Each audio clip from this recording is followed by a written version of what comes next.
No panic there. Eastern Conference hoop. Anton Jamison and the Cavaliers hosting the Bobcats. Early on, Ramon Sessions finds Jamison for three. He had 19 and 6 rebounds. Second quarter, Bobcats. Byron Mullins. Guy's got some talent and some upside. That's why they drafted him a few years back. 14 points in 17 minutes. Kyrie Irving just filthy there on the offensive end. But then here on defense, doing the LeBron. Objects are closer than they may appear.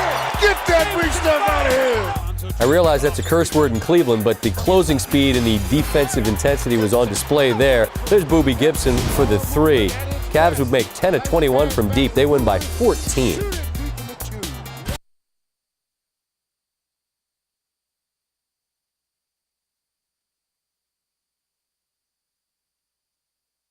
Eye on the Big South to look at a couple of potential candidates down the road. Coastal Carolina, UNC Ashville.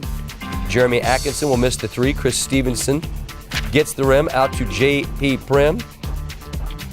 Matt Dickey. Dickey-Dickey-Doo. The three is good. Asheville is up early. Oh, it's the Keith Gatlin play. J.P. Prim off John Pack's back. Keith Gatlin of Maryland did that years ago to Kenny Smith at Carolina. A bunch of folks did that actually tonight. Bulldogs up by 9. Danny Neiman with the three. And Coastal's hanging around. Deficit just 1. But then Prim, once again, all three of these. He had 23 and 4 steals. And Asheville is perfect in conference play. They move to 8-0.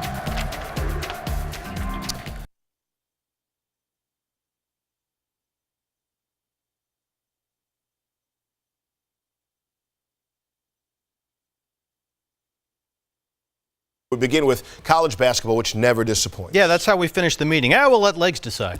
College hoops, though. Second-ranked Missouri coming off the big win at Baylor Saturday and back on the Big 12 road tonight at Oklahoma State. Mizzou, highest ranking since the ESPN USA Today poll began in 97-98. They're second in the country. First possession, Markel Brown lets them know they're in for a long night. One more look goes right up and over Kim English. Here's the guy that had the big night, freshman LeBron Nash. Misses here. Philip Jurek doesn't. And Frank Haith is upset with his team's defense. Hey, we're on the road here. We're number 2. Let's go. Final seconds, first half. Keaton Page to beat the buzzer. Knocks it down. Oklahoma State up at halftime, 37-36 on its home floor. Second half, Matt Pressey. Here, Kim English there, and Mizzou has a 7-point lead. Next possession. Bill Pressey, Ricardo Ratliff had 25 and 12, and now everything's going according to script. Missouri has the lead, but hold on. Later, Page, Brown. OSU shot a season-high 59%. They go over Pressey here, but Brown gets his second technical of the game, and he is ejected. Slams it down over Matt Pressey. We'll have to get by without him. That was all right because the freshman swingman, LeBron Nash, was ready. Nash open for a three. They're up 1. It's a 17-4 Cowboys run. Moments later, here's Pressey. Blocked. We're going the other way. Nash finished with a career-high 27. Closing moments. Missouri, this is what you can't do here. Down 4 on the road. Final 2 minutes, turn it over. Nash, Williams. Okie State is up by 6. Moments later, here's Williams again. This one good for 2. Make it 3. Oh, the foul. He had a career-high 22. Oklahoma State wins 79-72. Ranked Missouri teams have now lost 6 straight in Stillwater, where they storm the court. It's been tough on visiting teams, ranked in the top 5 in the ESPN USA Today coaches poll over the last decade. Cowboys now 5-1 in their last 6 home games against top 5 opponents, and it's been especially tough for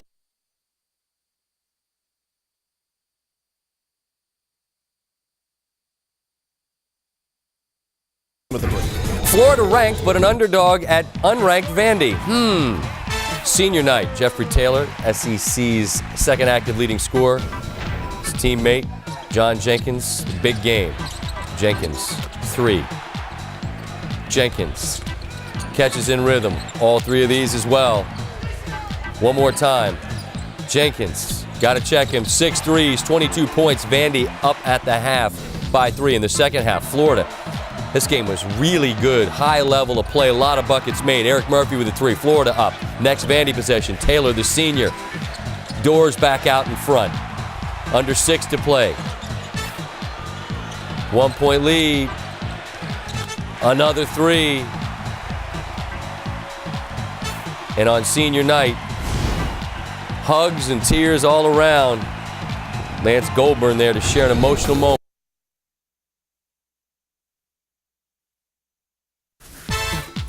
Sunbelt seeds 5 and 7 to grab an automatic bid. So there have been some upsets. Somebody's going to get lucky. How about Ray Harper? What a story. Takes over mid-season. This team was lying by the side of the road in a heap. Mean Green, Tyler Hall puts North Texas up a bunch. But here, it's a 2-point game. Bucket and the foul. Halsey Williams in transition. North Texas up 5. Just over a minute, I should say, to go. Derek Gordon saves it. Khalil McDonald, monster 3.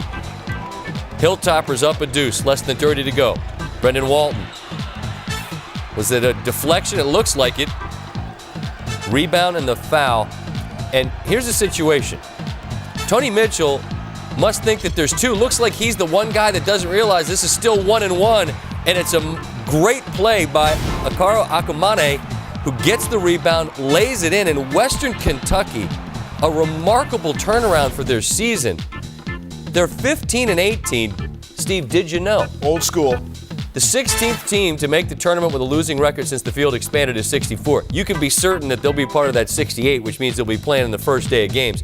The team with a worst record to qualify for the tournament back in 55, Bradley. They were 7-19.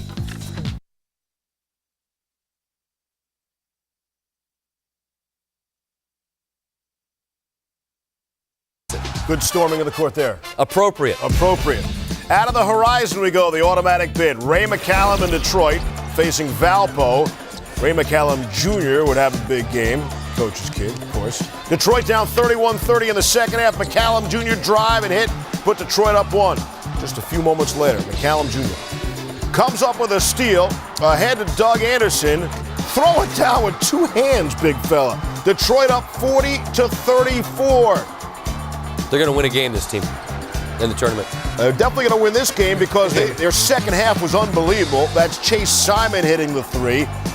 Detroit outscored Valpo 44-23 in the second half. That's a run, and so is this. McCallum Jr. another rip there, and coast to coast for the Jam. He led all scores. He had 19 on the way to victory. Under 4 to play. It was still a 10-point game here. Jason Calise driving, hits the tough lane. Detroit going to the NCAA tournament for the first time since 1999. Dickie V is smiling someplace right now. Huge game.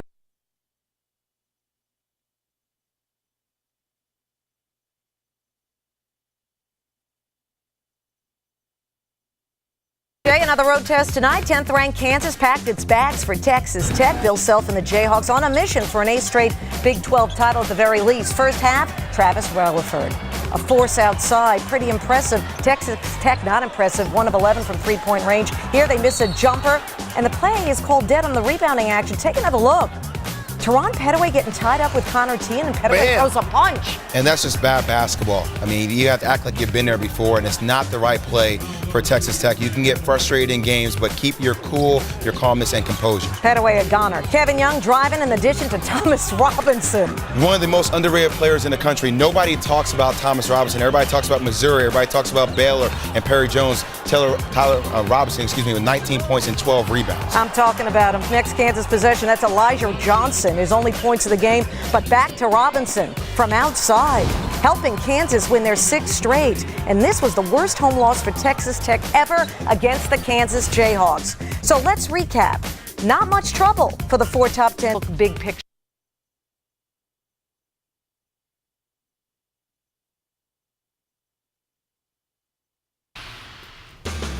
Red Sox, Yankees, spring training style. Bobby V, poking the bear a little bit. Had some things to say this year. Good way of putting it. Flashback to Monday. It's 3-3.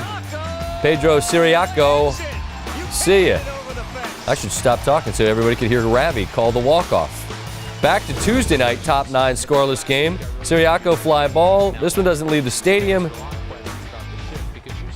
This one drops and gets past Zoilo Almonte. Siriaco, Mom, I hit a home run.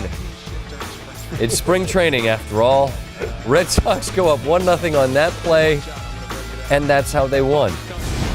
Dudes that wear numbers that start and end with the same number, typically not part of the pageantry of the season series. Well,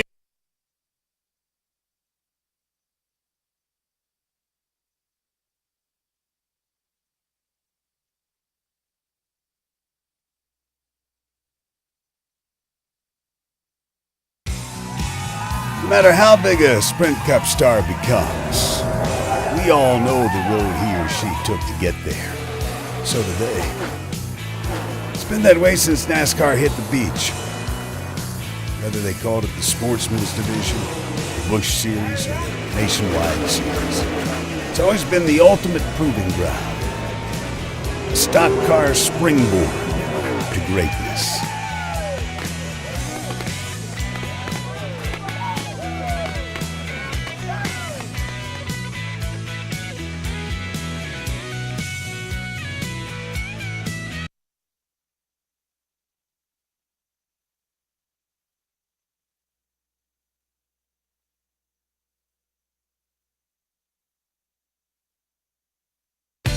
What was it that Sir Isaac Newton said?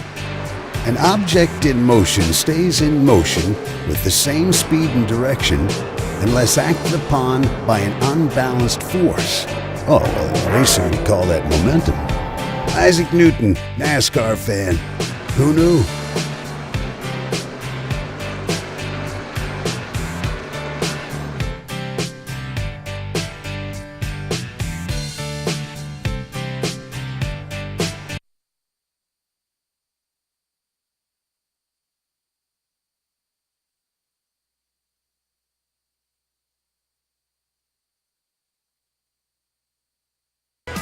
New Hampshire in the fall, home to cool breezes and changing leaves. But here in Loudon, they can become winds that change a season. Grinding up engines, blistering brakes, and guzzling fuel. You can't win the cup here in the Granite State, but you can surely lose it.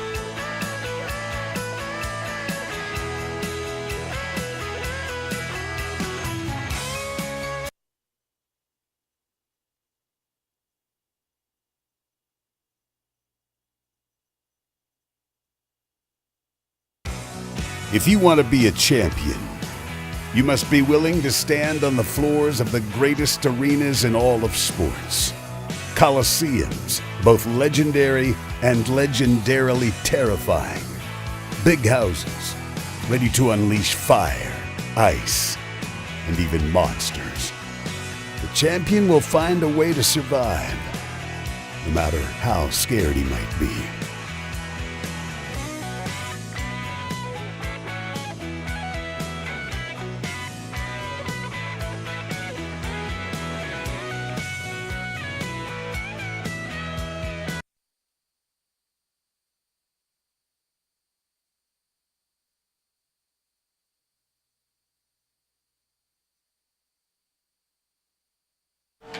In NASCAR, first names take a back seat.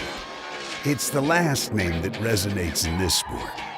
The mere mention of a great NASCAR name says so much all on its own. It reveals history, tradition, and expectations. But most of all, a great last name identifies you as the most important kind of racer there is. Not just a member of your family, but a member of all our families.